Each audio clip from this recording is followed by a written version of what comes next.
Amin.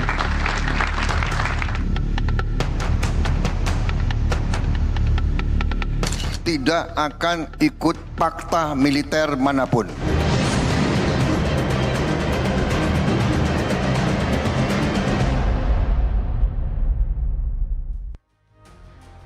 Selamat malam. Di meja-meja diplomasi, Indonesia duduk sejajar membawa mandat moral dan amanat konstitusi.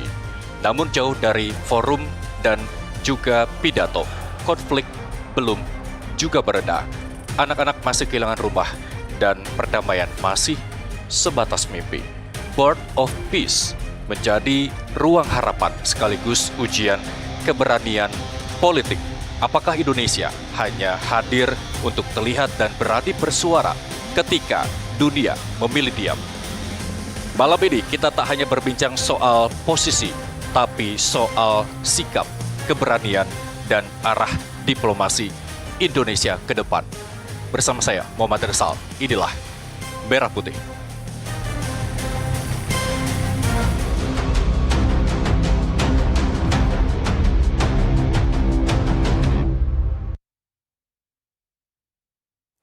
Kita bahas hal tersebut bersama narasumber yang telah hadir bersama kami di studio Merah Putih NTV. Ada Pitan Daslani, pakar politik luar negeri dan keamanan di sebelah kanan saya. Pak Pitan, selamat malam. Terima kasih telah bergabung bersama kami di Merah Putih. Di samping Pak Pitan ada Iwan Setiawan, Direktur Eksekutif Indonesia Political Review. Mas Iwan, selamat datang. Selamat malam. Selamat malam. Terima kasih telah bergabung bersama kami di Merah Putih. Dan sebelah kiri saya ada Prof. Alex Jemadu, Guru Besar Hubungan Internasional. Selamat malam, Prof. Terima kasih telah bergabung bersama kami. Dan di samping Prof. Alex ada Monique Rakers, aktivis pro-Israel, pendukung kebijakan tertentu. Selamat malam, Mbak Monique. Selamat malam. Ya, terima kasih telah bergabung bersama kami. Dan yang bergabung melalui sambungan Zoom ada Hamdan Zulfa, Ketua Umum Syarikat Islam. Pak Hamdan, selamat malam. Selamat malam. Baik, terima kasih telah bergabung bersama kami. Saya langsung todong Pak Hamdan. Tapi sebelumnya kita simak tayangan berikut ini terlebih dahulu. Elit organisasi Islam, tokoh ulama, dan pimpinan pondok pesantren Jawa Timur sebanyak 40-50 orang menghadiri pertemuan dengan Presiden di Istana Negara. Salah satu fokus bahasan mengenai keikutsertaan Indonesia sebagai anggota organisasi buatan Presiden Amerika Serikat Donald Trump, yaitu Dewan Perdamaian untuk Gaza Palestina atau Board of Peace yang menuai banyak penolakan. Menlu Sugiono yang hadir pada forum tertutup itu menjelaskan tentang maksud dan kenapa Indonesia berkomitmen membela perjuangan Palestina lewat Board of Peace. Pertama adalah bahwa masuknya Indonesia ke Board of Peace ini merupakan bagian dari komitmen Indonesia untuk menciptakan pertama perdamaian di kawasan Timur Tengah, khususnya di Palestina dan Gaza. Kemudian seperti juga saya sudah sampaikan bahwa kompas ataupun arah daripada upaya-upaya ini adalah untuk tercapainya solusi dua negara, dan itu sudah jelas. Kemudian disampaikan juga mengenai keterlibatan Indonesia pada saat nanti mengirimkan pasukan ke Gaza, apa yang harus dilakukan, apa yang tidak harus dilakukan. Saya kira itu semua udah sinkron dengan apa yang direncanakan oleh pemerintah. Selama 4 jam pertemuan berlangsung, sejumlah tokoh elit ormas Islam, baik dari PP Muhammadiyah, PBNU, hingga Majelis Ulama Indonesia, memberikan gambaran bagaimana pertemuannya di dalam. Agar Indonesia ini bisa secara lebih konkret, lebih progresif, dan mengejar hasil yang lebih nyata berdampak untuk menolong Palestina, termasuk dengan mengikuti atau berpartisipasi di dalam inisiatif yang dibuat oleh Amerika, yaitu Board of Peace ini, dengan diiringi konsolidasi di antara negara-negara Islam dan negara-negara Timur Tengah yang juga berpartisipasi di dalam Board of Peace tersebut. Menghilangkan penderitaan dari atau menghilangkan penderitaan dari orang Palestina di Gaza. Dan untuk itu maka beliau melalui organisasi ini bekerjasama dengan negara-negara Islam yang lain untuk berjuang demi perdamaian dunia. Dan apabila di kemudian hari ternyata tidak memberi kemaslahatan dan kebaikan organisasi ini kepada Palestina, kepada perdamaian dunia, maka seluruh negara-negara Islam yang berkumpul di situ akan keluar dari kelompok. Jika tadi kondusif kok, dan mungkin karena selama ini ada perbedaan karena mungkin sebagiannya tidak menerima informasi secara utuh. Setelah Pak Presiden menyampaikan informasi secara utuh, mulai dari penjelasan umum situasi global, kemudian situasi di Palestina dan apa yang sudah dilakukan Indonesia dan komitmen Indonesia, termasuk katanya dengan POP itu, alhamdulillah semua ormas Islam sangat mendukung langkah politik pemerintah Indonesia untuk terlibat dalam POP. Dari Jakarta, Hasbiollah Indarmawan Hadade, jurnalis NTV melaporkan. Ya, sebelum kami mengajak Anda untuk berbincang bersama narasumber yang telah hadir di studio dan juga sambungan Zoom, Anda juga dapat bergabung melalui siaran langsung YouTube Nusantara TV Official untuk memberikan pertanyaan-pertanyaan, dan pertanyaan yang Anda sampaikan kami langsung akan tanyakan kepada para narasumber. Baik, langsung saja saya mau menyapa Pak Hamdan terlebih dahulu. Pak Hamdan. Ya, Pak Hamdan, update-nya seperti apa setelah kemarin Ormas Islam bertemu Presiden? Ada beberapa ormas yang sebelum pertemuan pandangannya sedikit kontra, tapi setelah pertemuan berbalik menjadi pro semua. Apa yang bisa Anda sampaikan pandangan sebelum dan sesudah? Iya, dalam pertemuan kemarin di Istana, Presiden memberikan penjelasan secara utuh bagaimana kebijakan politik luar negeri Indonesia, khususnya terkait dengan Palestina. Tapi sebelumnya Presiden memang memberikan gambaran secara lengkap kondisi dunia sekarang ini yang masih dalam serba ketidakpastian, ya. Akibat perang Ukraina dan perang Rusia yang cukup panjang, yang kalau tidak diselesaikan itu justru akan memicu persoalan besar di kemudian hari, dan itu suasana ketidakpastian. Kemudian Presiden juga menggambarkan bagaimana keadaan di dunia Islam, ya, di berbagai negara, dan lebih terkhusus di Timur Tengah dan di Palestina, dan lebih khusus lagi adalah di Gaza. Nah, dalam kaitan dengan itu, kita ketahui bersama seperti gambaran yang disampaikan oleh Presiden bahwa betapa banyak korban, ya, yang selama ini terjadi di Gaza Ya, akibat dari serangan sekitar Israel. 70.000 korban. Ya. Jadi jumlah yang lebih dari 70.000 korban, dan itu tidak ada satupun yang bisa menghentikannya. Namun setelah ada inisiasi dari Presiden Donald Trump, ya, ternyata itu bisa dilakukan, ya, ceasefire, kemudian dilanjutkan dengan kesepakatan gencatan senjata yang sampai sekarang masih berlaku. Artinya di sini betapa besar, ya, peran dari Presiden Amerika Serikat Donald Trump dalam paling tidak, ya, sekarang sampai pada saat sekarang ini adalah berhentinya perang yang terjadi di Gaza dan rencana-rencana yang dilakukan oleh Trump ke depan mengenai Palestina dan Gaza. Nah, Indonesia melihat dari gambaran Presiden bahwa inilah jalan Indonesia bisa memberikan sumbangsi lebih lanjut, ya, dalam ikut berperan untuk membantu rakyat Palestina yang mencapai tujuan akhir pada two-state solution, yaitu dengan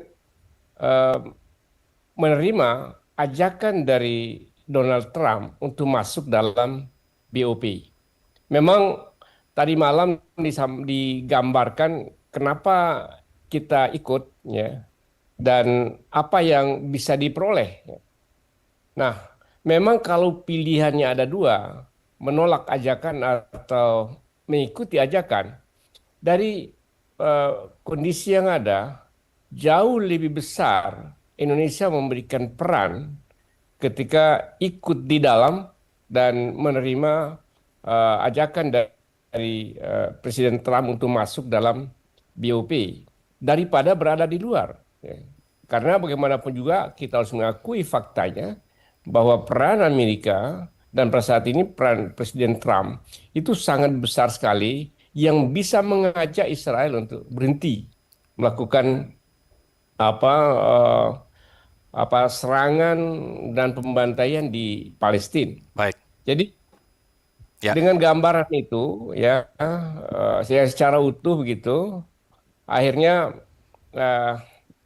para pemimpin, para tokoh dari ormas Islami dapat memahami dan bahkan memberikan dukungan atas langkah yang dilakukan Presiden. Baik, pertanyaan berikutnya adalah seberapa besar ketika Presiden menjelaskan kepada pimpinan ormas Islam bahwa ini sudah on the track, tetap pada niat Indonesia untuk mengambil andil maksud kami dalam perdamaian di Gaza. Tapi saya tahan dulu Pak Hamdan. Saya mau ke Pak Pitan. Kalau dilihat dari penjelasan Pak Hamdan terkait hasil pertemuan dengan Presiden, apakah Anda bisa membantu sebenarnya arah dari Board of Peace besutan dari Trump ini seperti apa? Begini, sebelum Presiden memberikan penjelasan kemarin, itu kan silang pendapat itu kan liar, ya.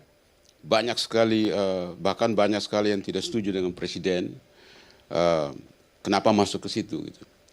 Tapi setelah pertemuan kemarin dengan 16 ormas Islam. Oke, Pak Vita mohon izin agak lebih dekat. Ya, setelah pertemuan kemarin dengan 16 ormas Islam itu, kesimpulannya seperti yang tadi Pak Hamdan katakan itu bahwa semua pihak peserta yang hadir itu memahami dan bisa menerima. Itu kemajuan. Saya mau katakan begini, Presiden masuk ke dalam Board of Peace itu bukan sebagai seorang Prabowo Subianto, tapi sebagai Kepala Negara Republik Indonesia. Oke, apa bedanya Prabowo dengan Presiden kita? Kepala negara hadir di sana itu mewakili seluruh bangsa dan negara kita. Oke. Suara Pak Prabowo di sana adalah suara seluruh bangsa dan negara kita. Apakah sudah diwakili suaranya? Di dalam forum internasional, kepala negara adalah suara daripada negara. Semua negara begitu. Nah, saya mau katakan begini, sebenarnya saya pribadi menilai ini sebenarnya sesuatu langkah diplomasi yang terlambat. Seharusnya dari awal tahun lalu. Tetapi lebih baik terlambat daripada tidak sama sekali. Kenapa bisa terlambat? Kan tahun lalu sudah ada kesepakatan gencatan senjata. Karena pada KTT D8 itu Pak Prabowo sudah minta supaya negara-negara Islam itu bersatu. Oke. Tapi tidak ada yang berpikir untuk kita mengambil peran. Ini hanya dua pihak yang berperang ini, Kamboja sama Israel sama Palestina. Kita selesaikan Kamboja kok, JIM 1, JIM 2 sudah ada contoh yang konkret sekali. Kita ambil peran, baru Perancis ikut kita. Jadi kita sudah punya contoh bagaimana menyelesaikan konflik internasional. Tetapi dengan masuknya Pak Prabowo, menurut saya dengan pernyataan Pak Prabowo seperti dijelaskan oleh mantan Ketua Mahkamah Konstitusi, pada pimpinan Persis, itu saya kira sudah tepat. Jadi sekarang ini bukan saatnya kita mempersoalkan kenapa Indonesia masuk di situ. Karena lebih baik kita ada di dalam untuk turut mempengaruhi proses itu daripada kita jadi penonton di luar. Kita mau teriak, mau bakar bendera, mau ngamuk, tidak akan mempengaruhi kondisi di sana. Kita menggunakan alam pikiran normal bahwa harus ikutin aturan, harus sesuai aturan, harus lewat prosedur, harus begini. Itu alam pikiran normal, itu berlaku untuk masalah di dalam kondisi normal. Ini kondisi abnormal yang kita hadapi. di dalam krisis tidak akan pernah ada satu solusi yang sempurna. Maka diperlukan terobosan. Ini adalah langkah out of the box yang Presiden lakukan. Saya mau sampaikan dua hal. Pertama adalah tujuan, dan yang kedua alasan. Kenapa Indonesia masuk ke sana? Tujuannya sudah jelas. Tujuan akhir adalah seperti yang tadi Pak Hamdan jelaskan itu, menuju kepada negara Palestina merdeka. Solusi dua negara. Dan untuk pertama kalinya Presiden Indonesia pidato di PBB, belum pernah ada pidato Presiden Indonesia seperti itu, yang mengatakan bahwa untuk mencapai solusi dua negara itu, kita harus mengakui, kita harus menghormati, dan kita harus ikut menjamin keamanan Israel. Itu kalimat Presiden Prabowo di sidang umum PBB. Itu pertama kali diucapkan oleh seorang Presiden Republik Indonesia. Nah itu geger kan? Tetapi itulah sikap dalam kondisi baru sekarang. Seluruh dunia sekarang masuk ke era baru nih. Bukan hanya kita, seluruh dunia masuk ke dalam satu tata dunia yang baru di mana sedang terbentuk secara alamiah. Ini semua kekacauan ini akan mengarah kepada satu tatanan baru yang kita belum tahu seperti apa. Jadi alasan kita, tujuan kita masuk itu seperti itu. Betul kita sudah masuk sana dan tidak mungkin kita keluar. Tapi ini kan... Tapi tinggal bagaimana Prabowo optimis bahwa tujuan membuat Gaza damai itu terwujud apa tidak. Memang, tapi tahan dulu Pak Pitan. Memang itu tujuan akhirnya. Kita tahan dulu. Tapi optimis nggak Prof. Alex bahwa forum atau Dewan Perdamaian Dunia yang notabene dibentuk oleh Presiden Donald Trump yang selalu menjadi pencetus perang itu akan mewujudkan keinginan utamanya negara Indonesia untuk perdamaian di Gaza? Ya, jawaban saya ada elemen di mana kita optimis, tapi ada elemen juga di mana kita harus berhati-hati karena ada tantangannya. Saya setuju dengan Pak Pitan tadi bahwa ini bukan suatu solusi yang ideal. Dan memang tidak ada yang ideal di dalam konflik, serumit konflik di Gaza ini. Tapi bahwasannya sekarang siklus kekerasan yang berlangsung begitu lama bisa dihentikan, itu harus disambut dulu. Gitu ya. Kalau saja ada satu solusi yang lebih baik atau forum yang lebih baik dari ini, mungkin kita akan memilih yang lain. Tapi kan ini yang sudah ada di depan mata, negara besar sudah ikut di dalamnya gitu ya, Amerika Serikat.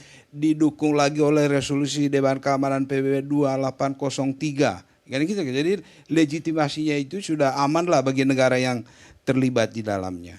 Dan saya melihat lagi bahwa apa yang diputuskan oleh Presiden Prabowo ini adalah satu pendekatan yang rasional dari perspektif Indonesianya. Kenapa saya katakan begitu? Karena kalau kita lihat elemen-elemen yang ada di dalam berbagai dokumen itu, setidaknya ada 3 hal nanti menuju kepada two-state solution itu. Dan kelihatannya lebih komplit sekarang ini. Ya, ketika kita bicara Palestina, kita bicara dulu dia sebagai nation. Jadi bukan Hamas saja, bukan Fatah saja, tapi the whole of Palestine. Ya. Keseluruhan Palestina, seluruh elemen di dalamnya, nation. Nah, ingat sejarah kita. Kita mulai dengan Sumpah Pemuda dulu, baru state di 17 Agustus tahun 45.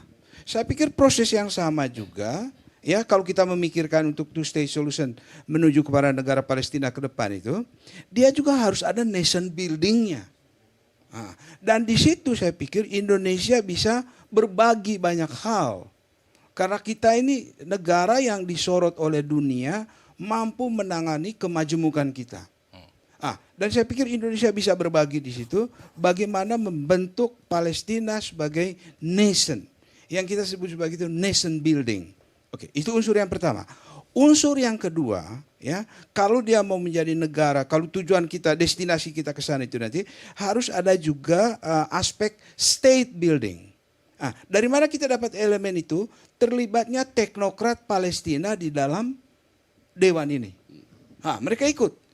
Itu kan pelatihannya menuju kepada nanti state building. Oke. Kedua sudah, jadi nation building, state building, Palestina itu sudah dipersiapkan. Yang ketiga itu nanti adalah economic development. Di bawah proyek dari Trump ini. Dan tiga-tiganya itu Indonesia bisa memberikan kontribusi. Ya, kalau kita bisa sederhanakan nanti kekuatan yang ada di dalam itu kan pertama Amerika, ya kepentingan Amerika, dia pasti punya kepentingan. Israel punya kepentingan. Nah, tentu juga Palestina juga punya kepentingan, tapi tidak Palestina, masuk dalam BOP, Prof. Betul. Apakah cukup mampu ketika negara yang berharap peperangan akan berakhir, tapi tidak dilibatkan dalam pembicaraan Tapi kan perdamaian? Ya betul. Tapi kan sudah dilibatkan teknokrat Palestina di dalamnya. Sudah Disebut cukup itu? Ya, saya pikir untuk tahap awal tentu saja ini bukan satu final ya, bahwasanya mereka tidak akan dilibatkan. Saya kira tidak demikian ya. Oke, bentuk pelibatannya seperti apa kalau Palestina tidak diundang dan tidak melakukan tanda tangan sebagai keanggotaan dari BOP? Mas, kan ada transisi. Oke. Ya. Transisi itu saya pikir semua sudah tahu, transisi itu menuju kepada two state solution nanti. Tapi natur dari resolusi konflik di dalam hubungan internasional itu orang tidak akan mengungkapkan di awal semua secara eksplisit. Karena kalau dikemukakan secara eksplisit, perundingan itu buntu. Makanya kalau kita lihat teks itu ambiguity. Di mana-mana ada ambiguity. Itu by design. Karena kalau mereka terlalu eksplisit nanti nggak jadi. Jadi memang banyak yang fake, banyak yang ambigus, nggak apa-apa. Yang penting sekarang hentikan dulu kekerasan ini. Ada satu Udah dihentikan gencatan senjata tapi diulangi lagi, Prof. Iya betul. Tahan dulu. Itu betul. Nanti Prof bisa tanggapi itu. Tapi saya ke Mbak Monik. Mbak Monik, banyak yang mempertanyakan legitimasi dari BOP ketimbang forum PBB yang selama ini memang sudah punya andil dalam melakukan perdamaian sejumlah negara yang konflik. Atau bahkan pasca Trump keluar, apakah ini juga bentuk bahwa PBB sudah tidak punya taji untuk melakukan itu sehingga Trump membentuk Dewan Perdamaian sendiri menurut Anda? Ya, kalau kita lihat selama ini PBB ini adalah badan yang selalu justru mengeluarkan resolusi dari sisi Israel merugikan. Dan awal mula semuanya ini adalah dari resolusi PBB juga. Part mana yang merugikan? Satu saja. Ketika Israel, tanah perjanjian itu yang sudah dikasih oleh Inggris, mandat Inggris, diberikan kepada PBB dan PBB voting pada tahun 1947. Menghasilkan resolusi 181 membagi dua tanah itu untuk Yahudi dan Arab. Nah ini saja sudah merugikan. Harusnya kalau kembali kepada sejarah itu harusnya tanah untuk Israel semua. Jadi jelas kalau kita lihat dari sejarah udah dari 1947 ya. Oke, kalau kita bicara saat kalau ini. kita bicara saat ini adalah langkah terobosan yang menurut saya dicoba oleh Presiden Amerika Donald Trump. Dan kita harus sepakat bahwa ini adalah solusi yang paling baik di tengah-tengah perang yang terjadi di Gaza selama 3 tahun terakhir. Jadi dengan adanya gencatan senjata dulu nih, di Oktober 2025 ada 20 poin perdamaian. Nah 20 poin perdamaian itu sudah sangat detail dan bisa kita protes. Karena waktu itu Presiden Indonesia Pak Prabowo juga sudah ikut di Sharm el-Sheikh, Mesir. Artinya apa? Kalau kita sekarang ada yang keberatan, itu terlambat sekali. Harusnya dari Oktober 2025. Bahkan tadi Pak Pitan bilang harusnya dari awal 2025 Indonesia mengambil inisiatif. Nah sekarang bagaimana cara memastikan Dewan Perdamaian Gaza ini betul-betul membawa perdamaian. Karena ada satu faktor yang sangat sulit, susah diterapkan, yakni bagaimana caranya mencopot persenjataan Hamas. Ini ada di klausul 20 poin perdamaian. Nah, untuk melucuti senjata Hamas, siapa yang akan melakukan? Pasukan Stabilitas Internasional harusnya melakukan ini. Namun sejauh ini pasukan Stabilitas Internasional sampai hari ini belum ada, belum dibentuk. Ya. Jadi kita kayak ngomongin sebuah badan yang ada isinya negara-negara yang luar biasa, namun aksinya kita harus mempertanyakan. Langkah konkretnya apa? Oke. Karena untuk membangun Gaza, syarat yang diminta Israel adalah Hamas dilucuti. Hamasnya tidak ada senjata dulu. Tidak bisa membangun jika masih ada teroris. Baik. Ini jelas. Baik, Mbak Monik, ketika gencatan senjata tahun lalu, sudah beberapa kali juga Israel melanggar klausul perdamaian, termasuk serangan yang setelah BOP ini dibentuk begitu ya. Kalau Israel masuk ke BOP yang memang notabene dibuat oleh Trump sebagai Dewan Perdamaian, apa yang kemudian akan dituju Israel? Sebenarnya Harusnya tidak ada kekerasan, tidak ada konflik. Tentu. Namun masalahnya militan-militan Hamas, Jihad Islam itu masih ada di terowongan. Contohnya di terowongan di Rafah. Ini masih ada. Rafah Timur itu masih ada kelompok yang terperangkap di terowongan. Nah, kemarin sekitar akhir Januari ini keluar.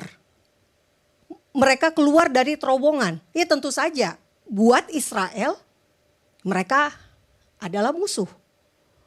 Jadi jelas selama masih ada kelompok teror tidak akan ada damai. Ini yang menjadi tagline saya juga. Damai hanya bisa terwujud jika ada damai hanya bisa terwujud tanpa teroris. Baik, ya, apakah itu juga akan dibicarakan di BOP nanti? Tugas dari pasukan stabilitas internasional adalah melucuti senjata Hamas, membongkar terowongan, memastikan tidak ada senjata di Gaza. Dan saya bersyukur, terima kasih, karena TNI, Tentara Nasional Indonesia akan bergabung bersama dengan pasukan stabilitas internasional ini.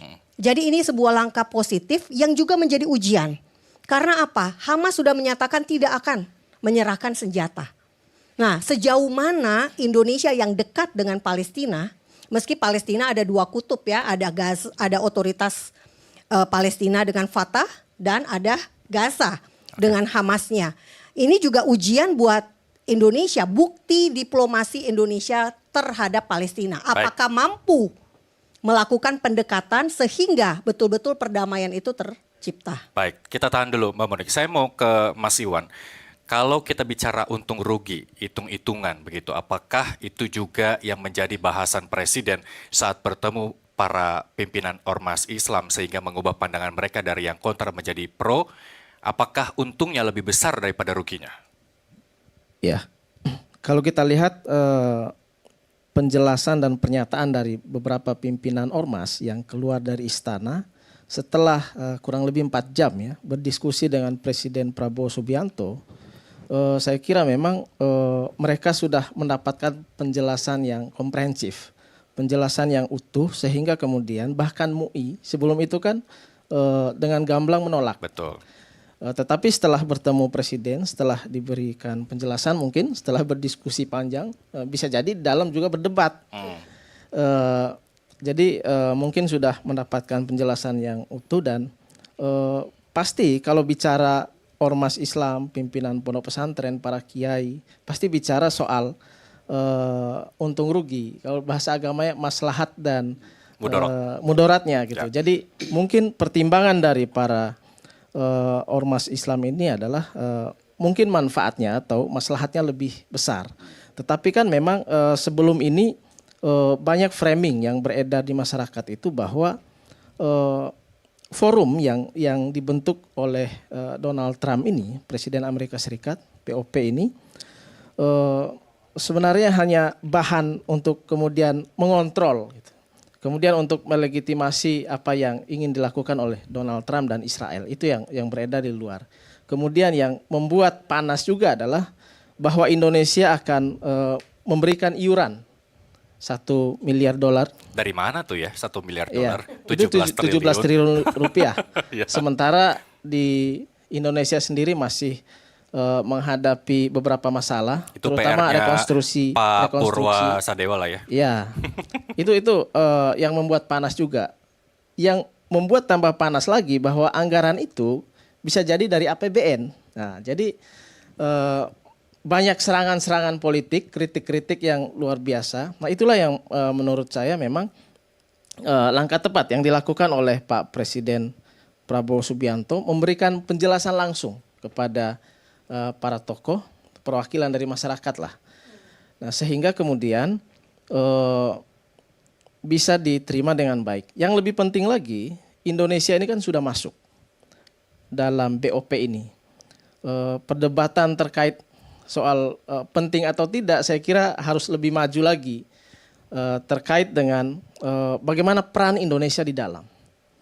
Tentu kan yang kita harapkan pemerintah Indonesia ini bukan hanya menjadi pengikut atau kelompok yang hanya melegitimasi ketua, tetapi benar-benar bisa mempengaruhi. Emang suara kita berpengaruh di BOP? Ya, sebagai negara kecil di tengah negara besar. Negara kita negara yang besar. Oke, tapi dibanding Amerika, keputusan kebijakannya. Apalagi presiden kita kan Presiden Prabowo Subianto. Kita perlu menaruh harapan juga. Ya. Karena kan bagaimanapun seluruh rakyat Indonesia, bahkan kita tanya satu persatu, bahkan Presiden Prabowo Subianto dari awal sudah menyatakan akan tetap memperjuangkan kemerdekaan Palestina. Jadi saya kira apa yang telah dilakukan masuk dalam BOP ini harus bisa minimal kalau bisa berdebat terus sama Donald Trump. Siapa tahu Donald Trump bisa dapat hidayah. Dari 2 rezim pemerintahannya Donald Trump memang ada perubahan. Selain dinilai sebagai pencetus perang, terus kemudian ya dari sisi negatifnya Trump selama memimpin Amerika.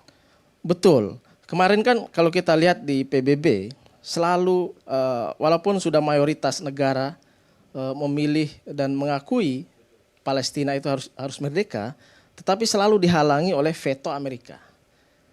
Kemudian kita tahu kan Presiden Donald Trump ini adalah presiden yang selalu ingin merasa paling hebat. Kalau bisa perdamaian itu datang dari dia. Gitu. Jadi terbentuklah forum ini. Saya kira masuk ke forum ini juga, saya kira langkah yang memang ada untung ruginya tadi. Oke. Ruginya tadi adalah presiden dihujat, diprotes, dikritik, ya kan? Kemudian baik, apakah rugi selanjutnya bahwa kebijakan politik luar negeri Indonesia yang bebas aktif ini menjadi taruhannya Bapak-bapak dan Mbak Monik? Tapi usai jeda kita akan bahas. Merah Putih segera kembali sesaat lagi.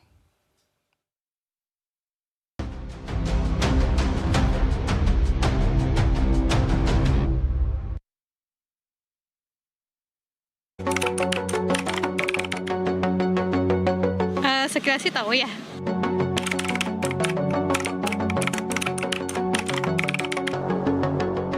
Kurang setuju sih, seperti diajak untuk melakukan perdamaian, tapi yang mengajak perdamaian ini justru adalah troublemaker-nya sendiri begitu.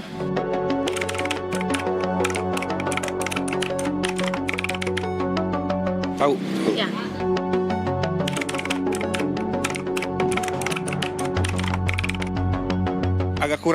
Agak kurang setuju sih, karena perdamaian gimana terjadi perdamaian tetapi perang masih ada gitu, lebih baik non-blok aja.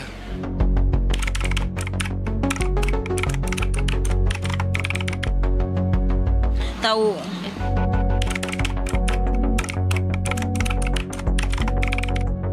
Sikap Indonesia menurut gue mendingan nggak usah ikutan gabung.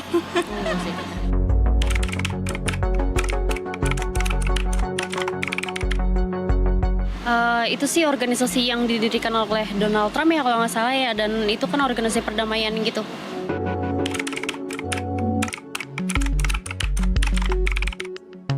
Sebenarnya kurang setuju sih ya, karena kan yang kita tahu Amerika Serikat itu kan mendukung IDF ya.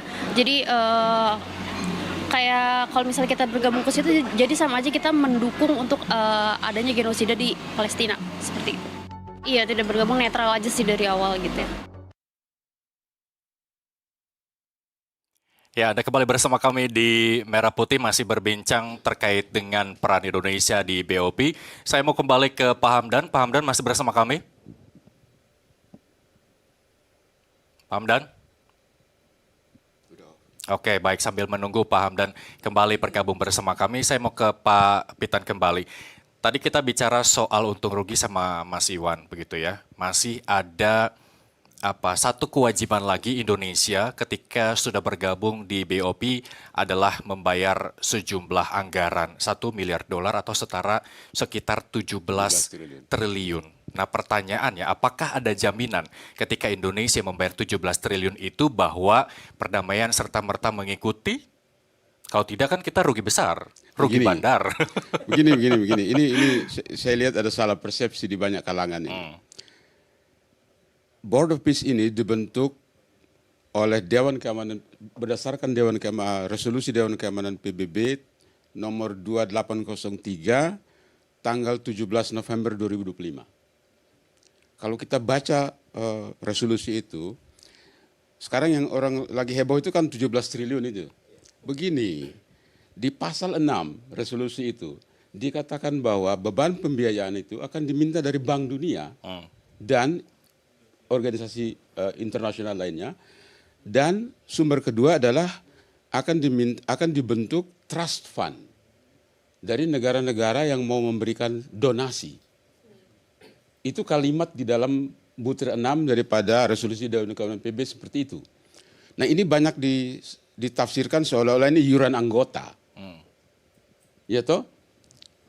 Mana mungkin Menteri Keuangan atau Presiden Indonesia mau kasih duit sebanyak itu tanpa ada kontrol, tanpa ada pertanggungjawaban, kalau orang mau datang, Pak saya mau bikin perusahaan, kan Bapak pasti bilang coba kasih bisnis plan. Kan begitu. Tidak mungkin tiba-tiba kita mau gelontorkan uang sebanyak itu. Ini ada salah persepsi. Jadi yang akan bertanggung jawab sebenarnya menurut resolusi Dewan Keamanan PBB adalah Bank Dunia dan organisasi internasional lainnya. Kemudian pihak kedua adalah negara-negara yang mau memberikan donasi, kalimatnya itu donate. Jadi bukan iuran anggota. Itu pertama. Yang kedua, kalau kita lihat di pasal 8 daripada resolusi itu, resolusi 2803 itu jelas sekali.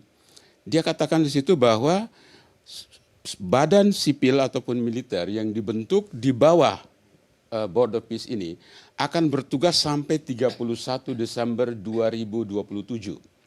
Setelah tanggal itu, maka apakah diperpanjang atau tidak akan dipertimbangkan oleh Dewan Keamanan PBB, dan apabila mengirim pasukan ke Gaza harus berkonsultasi dengan Israel dan Mesir. Bunyi pasalnya begitu. Jadi kita mesti baca betul-betul dulu pasal resolusi itu supaya kita paham. Kalau enggak nanti kan interpretasi jadi liar gitu. Ya.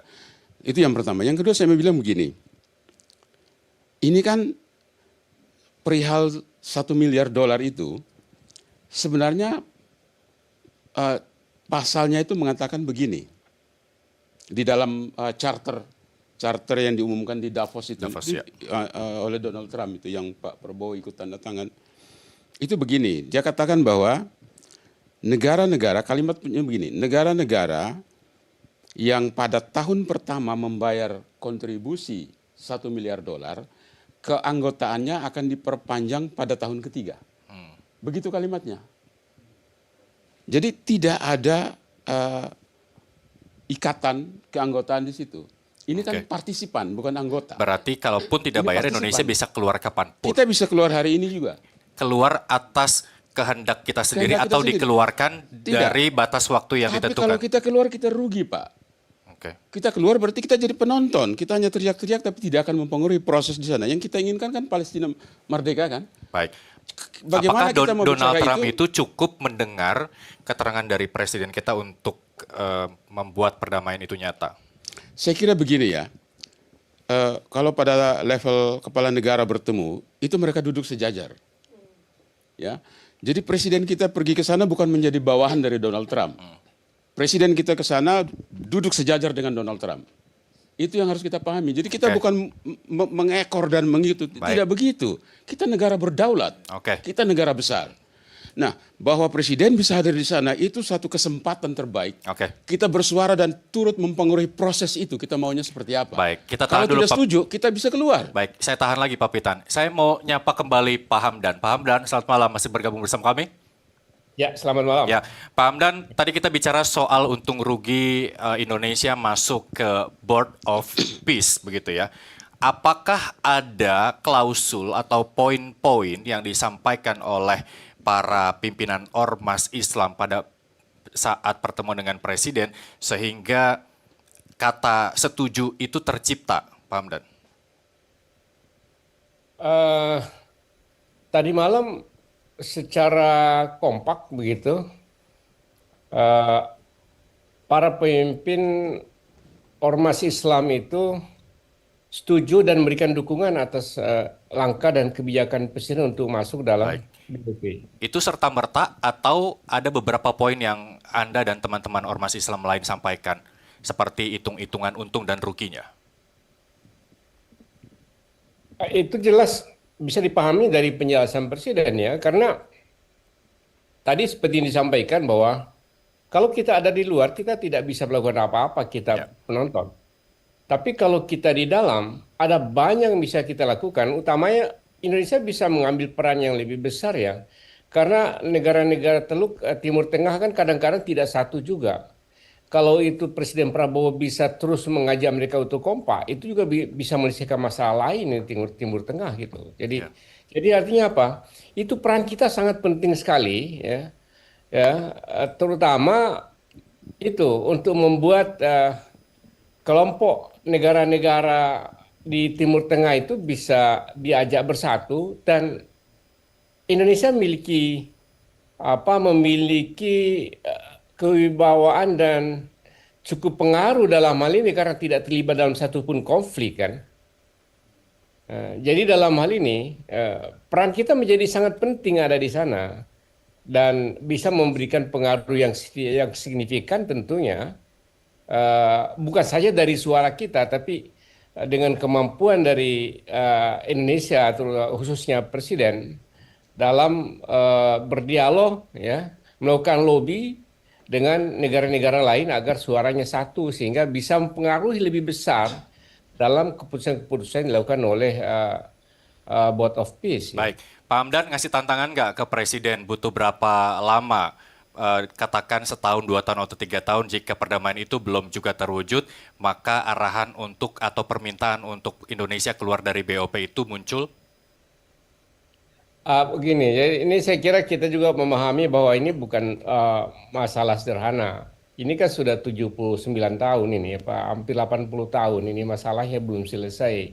Jadi tidak mudah juga kita bisa memberikan deadline. Tapi langkah-langkahnya saya kira konsisten ya, dari perang pembantaian yang sangat luar biasa, sampai lebih 70.000 orang sekarang sudah meninggal, itu sudah berhentikan, kemudian bantuan sudah mulai masuk ya. Artinya langkah ini langkah yang ke arah yang positif gitu, dan harapannya ini dilakukan secara konsisten sehingga secara pelan-pelan ini akan terbangun cita-citanya ya, dua negara itu, yaitu yang sebagai sikap politik Indonesia pada two state solution itu. Ya. Jadi, oke, baik. Saya kira kita bisa memahami tidak juga sangat buru-buru karena tidak mudah ini urusan. Nah, selama ini kan PBB kan tidak bisa juga melakukan banyak karena selalu diveto oleh Amerika. Sekarang Amerika mengambil inisiatif, kenapa kita tidak dukung? Baik. Jadi ini saya kira masalah yang sederhana sebenarnya dari cara Tapi berpikir. tetap optimis ya Pak Hamdan? Saya selalu punya harapan ya. Paling tidak jangan perang terus-menerus dulu, dan itu sudah mulai. Dan itu kalau konsisten ini bisa terjadi. Ya mudah-mudahan dan ada harapan yang lebih besar ke depan. Baik, terima kasih. Saya tahan kembali Pak Hamdan. Saya mau ke Prof. Alex. Kalau tadi sebelum jeda saya mengatakan bahwa apakah kebijakan politik internasional kita bebas aktif ini akan menjadi tantangan begitu? Seberapa kuat Indonesia untuk mempertahankan kebijakan politik itu dan tidak terpengaruh? Ya, saya kira pilihan kita ini tidak bertentangan dengan politik bebas aktif ya. Karena beberapa anggotanya kan memang tidak sama seperti kita non-blok begitu. Betul. Jadi yang saya pahami politik bebas aktif itu bukan politik luar negeri yang istilahnya itu either or. Tidak seperti itu. Tapi Indonesia karena naturnya itu sebagai negara yang selalu mengambil jalan tengah, dia itu frame-nya itu harus both end. Misalnya kita butuh Cina, kita butuh Amerika, ya. Kita tidak bisa either China or United States. Tidak bisa seperti itu. Nah, karena itu keterlibatan kita di dalam Board of Peace ini merupakan satu momentum di mana Indonesia bisa menunjukkan portofolionya, ya, yang bisa mempersatukan bangsa ini di dalam bingkai demokrasi. 5 kali pemilu, Mas, damai, tidak bubar negara ini. Itu modal besar. Nah, itu yang nanti hendak kita bagikan, ya, kalau proses ini berjalan lancar, ya. Memang tapi ada 2 masalah yang tadi belum kita bicarakan yang menjadi sumber masalah, Bu Reikers, ya. Tadi sudah disebutkan oleh Bu Reikers yang pertama. Tapi sebetulnya juga ada satu tantangan Pak Pitan yang saya ikuti selama ini, ya. Nanti kalau proses ini berjalan lancar, semuanya berjalan baik, ya.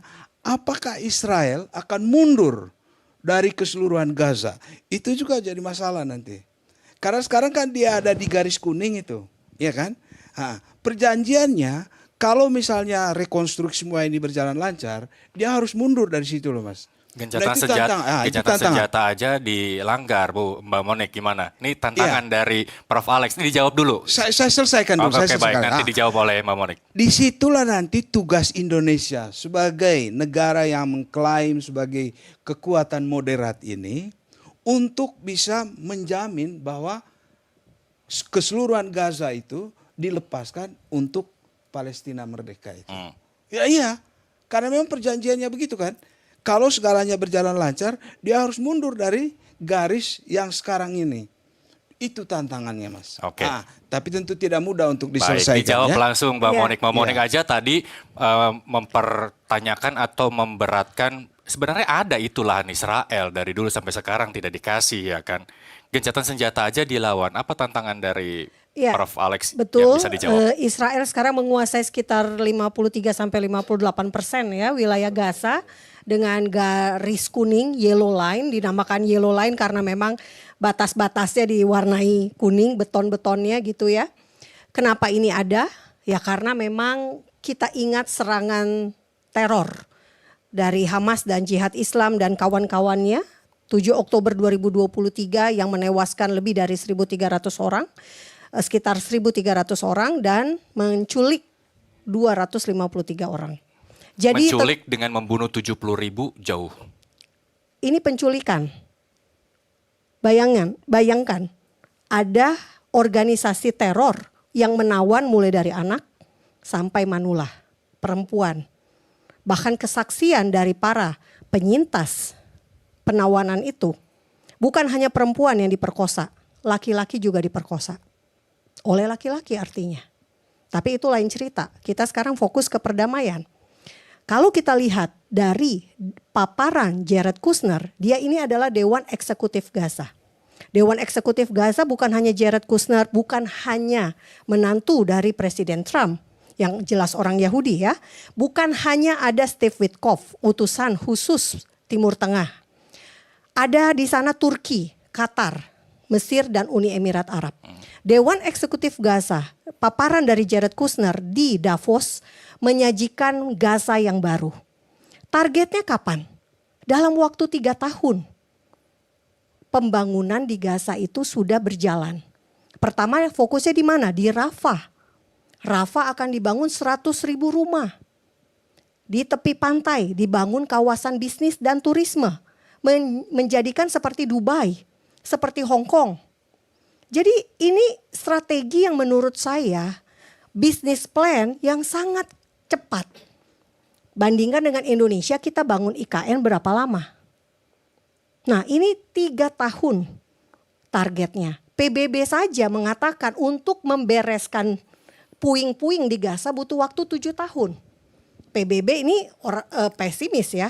Tapi kalau kita lihat presentasi Jared Kushner justru 3 tahun. Nah disinilah jadi ada kata kuncinya. rekonstruksi atau rehabilitasi Gaza bisa terjadi jika Hamasnya tidak ada. Jadi kembali lagi, Israel mundur kalau Hamasnya tidak ada. Dan jangan takut Israel akan menguasai Gaza, sebab Israel sudah keluar dari Gaza sejak 2005. Jadi Israel nggak punya kepentingan di Gaza. Bahkan Israel kasih Gaza untuk damai, untuk menjadi bagian dari Palestina. Namun sayangnya tahun 2006 Hamas menang pemilu, bukan Fatah yang menang pemilu. Sehingga Gaza itu yang ukurannya 40 kali 10 kilometer, 40 kilometer kali 10 kilometer justru jadi basis teror. Ini yang ditakutkan.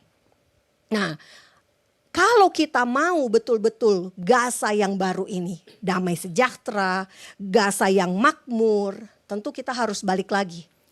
Yang menguasai Gaza harus yang tidak mau teror. Kalau enggak percuma. Dibangun pasti akan bangun atasnya bagus, bawahnya dibangun terowongan. Untuk apa? Teror. Ngeri. Baik. Kita balik ke BOP ya Mbak Monik. Sebagai warga negara Indonesia, seberapa optimis Anda terhadap pemerintah kita, Presiden Prabowo Subianto untuk mempercepat perdamaian? Atau Anda memberikan legitimasi kepada Israel dalam konflik ini? Kebijakan-kebijakan Israel dituangkan dalam perundingan di BOP? Kalau kita lihat dari komposisi Dewan Perdamaian Gaza ini ya, Dewan Eksekutifnya, ada negara seperti Qatar. Yang jelas-jelas Qatar ini adalah pelindung dari Hamas. Berapa banyak pemimpin Hamas yang sampai hari ini masih ada di ibu kota Qatar, di Doha. Dan kita tahu Qatar ini sangat dekat dengan Presiden Trump. Trump dapat apa?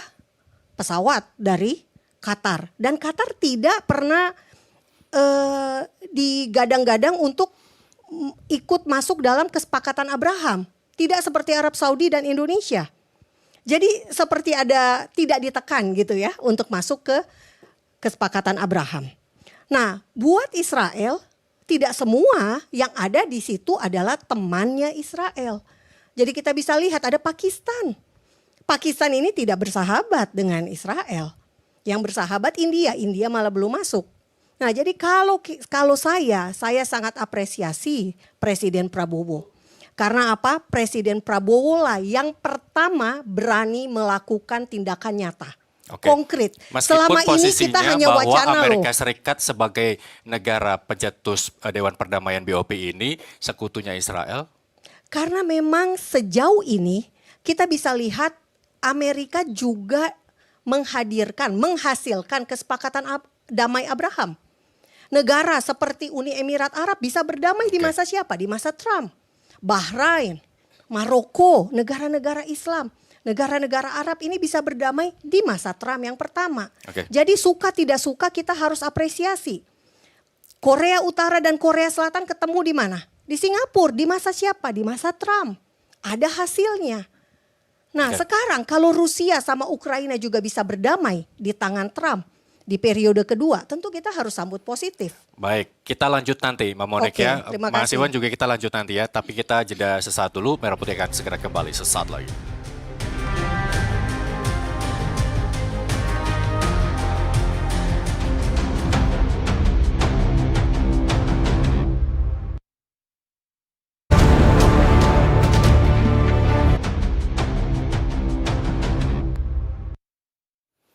Anda kembali bersama kami di Merah Putih, masih membahas arah kebijakan Indonesia yang bergabung dalam Board of Peace. Mas Iwan, apakah sependapat dengan Prof. Alex yang mengatakan bahwa Indonesia tidak mempertaruhkan politik bebas aktifnya ketika bergabung ke BOP? Iya, sebelum itu saya ingin tanggapi sedikit ya. Boleh, silakan. Mbak Monik. Soal ini kan BOP, tujuannya adalah bagaimana mencapai perdamaian. Ya. Kalau bisa perdamaian yang abadi. Bukan perdamaian semu. Bukan perdamaian semu. Kalau ada framing atau definisi yang mengatakan misalnya salah satunya teroris dan yang satunya bukan teroris, itu saya kira akan susah nanti. Karena bagi warga Palestina pun dan bahkan sebagian rakyat Indonesia menyebut Israel itu teroris, ya kan? Banyak melakukan pelanggaran-pelanggaran kayak gencatan senjata. Bahkan sudah ada BOP sekarang ini Israel melakukan serangan besar-besaran dan korbannya ratusan jiwa. Nah, menurut saya Indonesia, pemerintah Indonesia ini harus punya garis merah juga di BOP ini. Karena prinsipnya adalah bagaimana mencapai solusi dua negara. Ini kan dua negara yang berkonflik, ya kan? Jadi harus menemui titik di mana solusinya adalah solusi untuk dua negara gitu. Kalau ada misalnya mengatakan Palestina itu teroris atau Hamas tadi teroris, bahkan sebaliknya pun selalu mengklaim seperti itu. Makanya ketika Indonesia misalnya bergabung di BOP ada garis merahnya. Ketika tujuan tadi tidak tercapai atau bahkan BOP ini nanti malah melenceng, saya kira tidak masalah Indonesia keluar dari BOP. Tidak ada sanksi?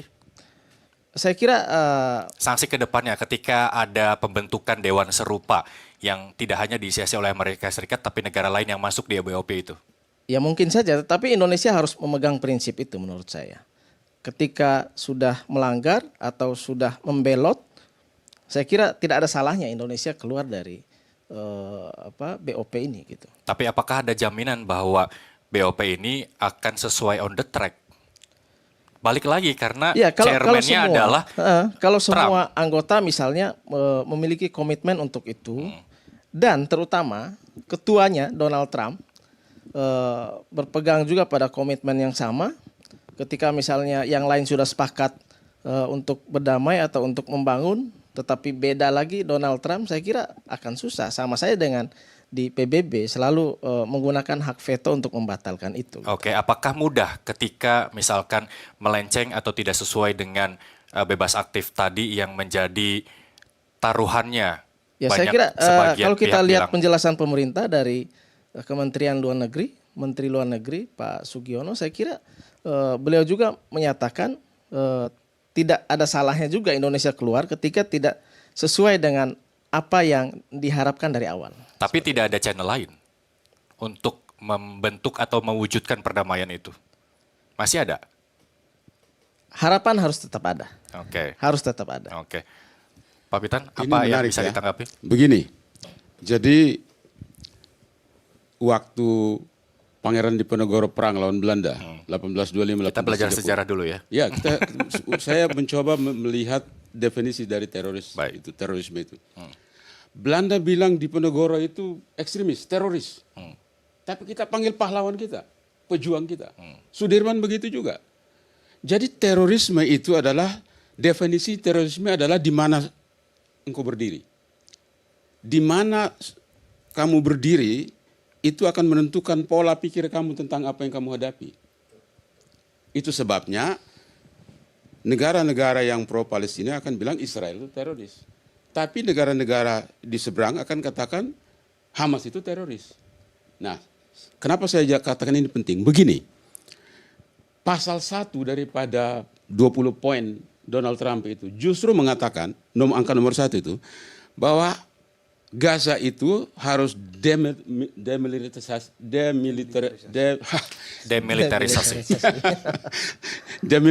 ya, harus demilitarized, bebas dari teror. Itu kalimat ini. Kalimat itu tidak akan bisa dibawa ke perundingan. Pasti mentok.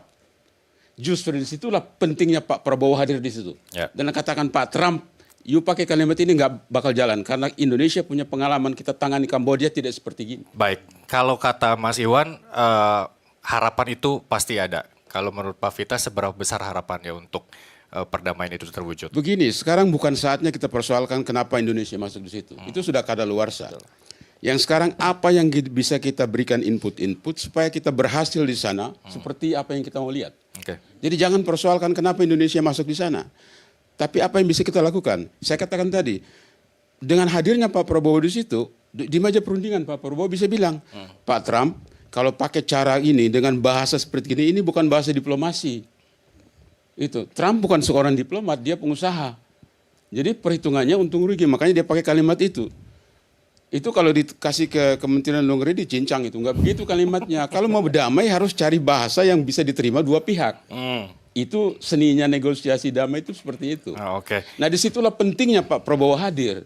Jadi harapan saya, kalau saya ditanya apa harapan saya? Harapan saya Pak Prabowo ke sana untuk ubah cara berpikir Donald Trump. Oke, masih ada harapan Mas Iwan, Pak Pitan, kalau Prof. Alex, seberapa besar harapannya, masih optimiskah atau sedikit pesimis karena perdamaian yang dihasilkan tahun lalu nyatanya tidak benar-benar damai, bahkan setelah BOP terbentuk serangan Israel kembali terjadi? Ya, saya sendiri optimis bahwa ini bisa nanti mengarah kepada destinasi yang kita tuju, meskipun tidak mudah ya.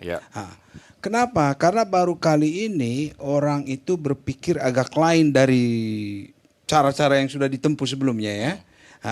Cara ini terus terang aja inisiatifnya Trump kan. Dia ingin mengatasi masalah ini melalui pendekatan ekonomi. Kan gitu, reconstruction, membangun kembali Gaza ya. Dalam benaknya Trump, dugaan saya, dia bilang atau dia ingin mengatakan kepada kita satu filosofi bahwa capital itu tidak akan menghancurkan dirinya sendiri. Kapital itu selalu akan meningkatkan dirinya. Ekonomi. Jadi dia masuknya jalur ekonomi ini untuk mengatasi masalah ini. Soal nanti dia berhasil atau tidak itu tentu masih jauh kan. Tapi ini layak dicoba.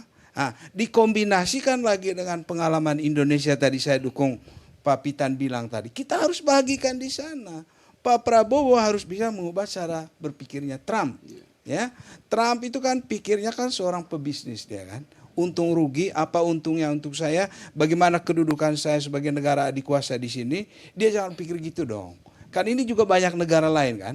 Nah, kita harapkan Bapak Prabowo di situ mewujudkan apa yang kita klaim selama ini, bahwa Indonesia itu adalah moderating force di dalam politik internasional. Itu yang kita bawa. Karena natur dari kebijakan luar negeri kita itu sejak Bung Hatta dulu, itu selalu mempertemukan banyak pihak yang saat ini kita kenal dengan istilah bridge builder.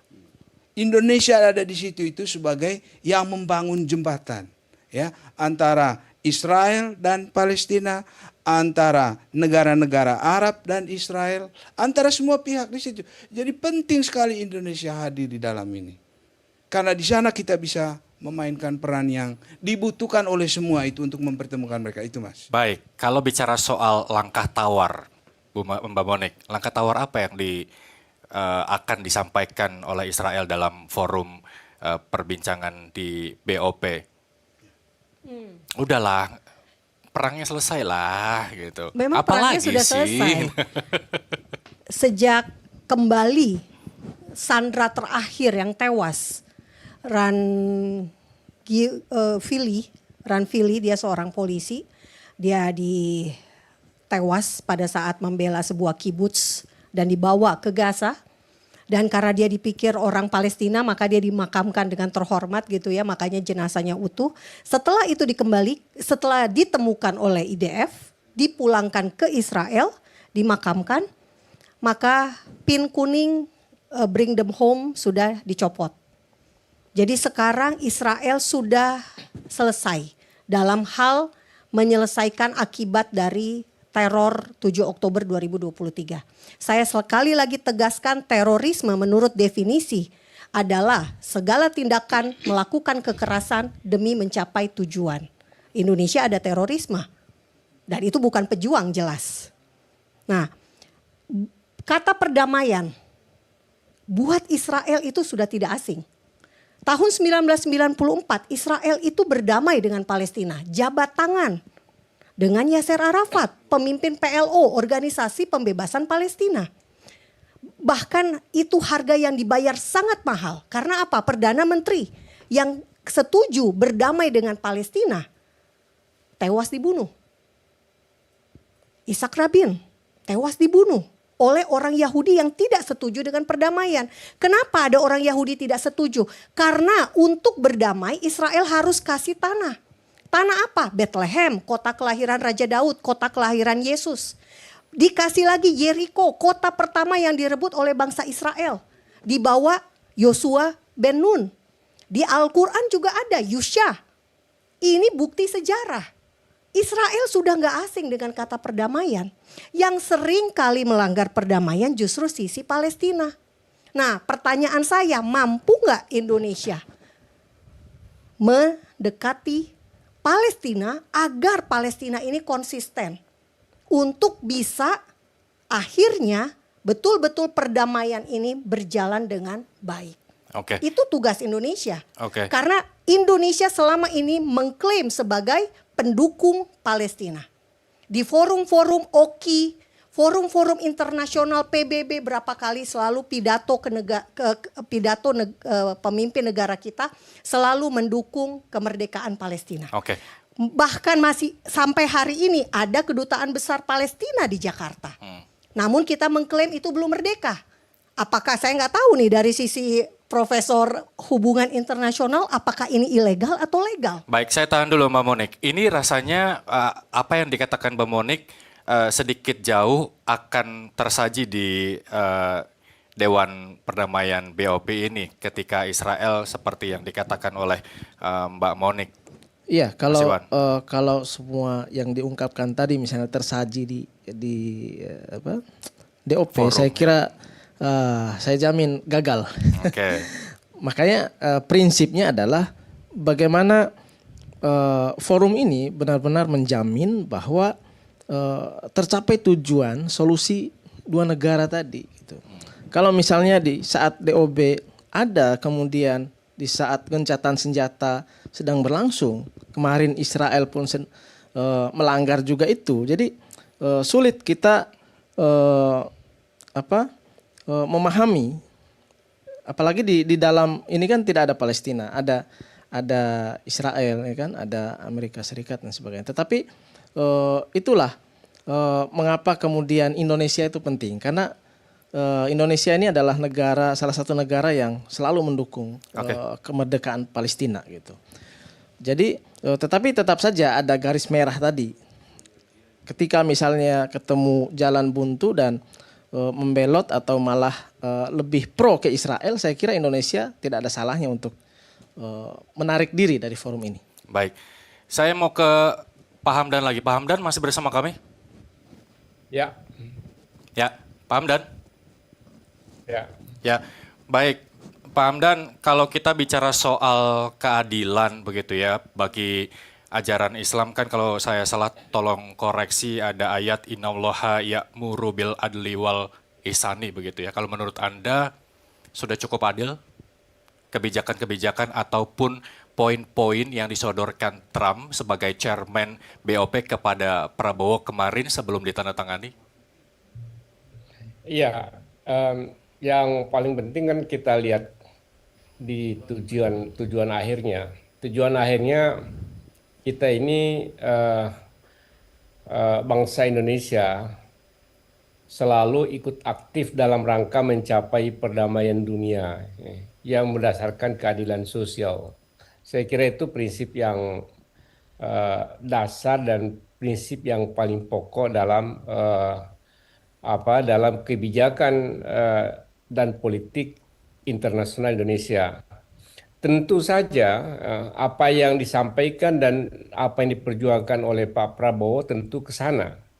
Karena persoalan konkret. Jadi kita harus pahami juga masalah-masalah konkret yang ada sekarang ini dan pengalaman sudah hampir 80 tahun ini kan harus ada solusinya. Solusinya ada Indonesia, saya suka sekali bahasa Prabowo, hidup berdampingan secara damai. Ini kan tidak mudah ya. Tidak mudah bagaimana memberikan rasa optimis kepada bangsa Palestina dan Gaza bahwa mereka akan bisa tumbuh dengan damai dan besar dan juga bisa memberikan nyaman kepada bangsa Israel tetap hidup damai. Nah ini kan konsep dasar ya, yang menjadi pertimbangan dalam kebijakan politik Indonesia dan itulah yang saya kira disampaikan dan menjadi komitmen Presiden Prabowo. Jadi saya melihat tetap ada jalan dan saya yakin ya Yang penting kita ikut aktif ya, Baik. dalam penyelesaian masalah-masalah ini, termasuk masalah Palestina, dan secara terus-menerus, dan dengan usaha pasti ada hasilnya gitu. Baik, Pak Hamdan, di waktu kita yang terbatas ini, mungkin terakhir, apa kemudian yang menjadi kesepakatan para ormas Islam, di mana Indonesia yang merupakan negara mayoritas Muslim, apa bentuk peran aktif yang Anda gaungkan tadi? Pesan apa secara singkat dan jelas padat saja? Ya, jadi kita memberikan dukungan kepada kebijakan yang sudah dilakukan oleh Presiden Prabowo, dan itu bagi kita adalah langkah yang tepat dan langkah yang baik dalam politik luar negeri Indonesia, dan juga pasti akan berdampak kepada kepentingan nasional kita. Baik. Baik, terima kasih Pak Hamdan. Saya minta closing statement dari seluruh narasumber saya di studio secara singkat, jelas dan padat saja. Taruhlah kalau kita semua punya keoptimisan dan harapan terkait dengan perdamaian yang terjadi di Gaza. Bagaimanapun Indonesia kita harus dukung begitu ya. Saya mulai dari Pak Pitan, secara singkat apa yang bisa Anda sampaikan closing statement malam hari ini? Tadi Prof. Alex Jamadu bicara tentang politik luar negeri bebas aktif. Jadi saya ingin tarik sedikit ke belakang. Bebas aktif itu berasal dari pidato Bung Karno 2 September 1948. Ketika itu dunia ini terbelah dua, blok timur dan blok barat. Sekarang bukan blok-blok lagi, sekarang udah multipolar. Jadi menurut saya bebas aktif itu tidak cukup di konteks dunia yang sekarang. Tidak cukup itu konsep tahun 1948. Di konteks dunia yang multipolar ini kita harus tambah lebih banyak unsur. Kita perlu asertif. Asertif artinya tunjukkan di mana kita bisa.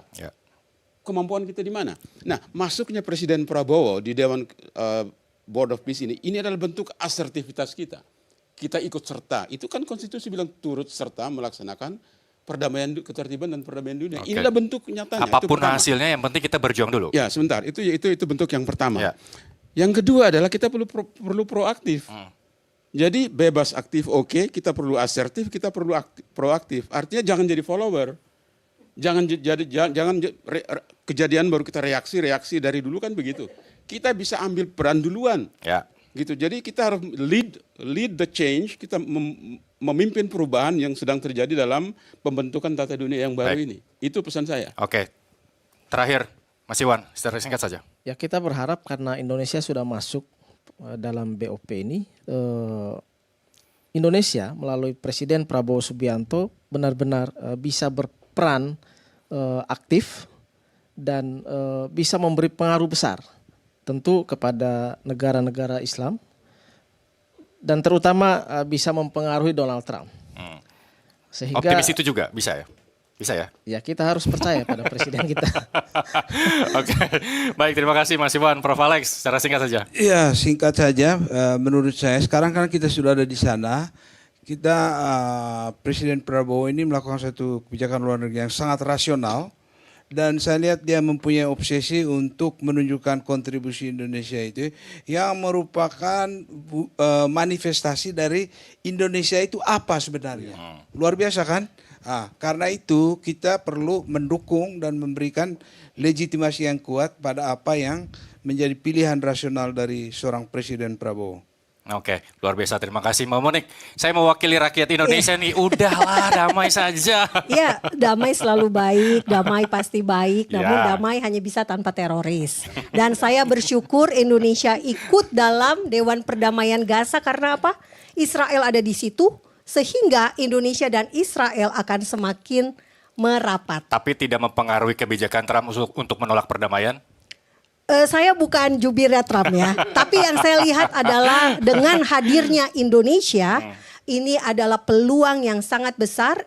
Hubungan kita dengan dengan Israel akan semakin konkret. Tapi sebagai warga negara Indonesia dukungkan perdamaian? Tentu, saya mempromosikan perdamaian selama ini. Baik, terima kasih Mbak Monik, terima kasih Prof. Alex, terima kasih Pak Pitan, terima kasih Mas Iwan. Kita tetap optimis bahwa Indonesia mampu mewujudkan perdamaian di Gaza. Saya Muhammad Irsal, pamit, terima kasih dan sampai jumpa.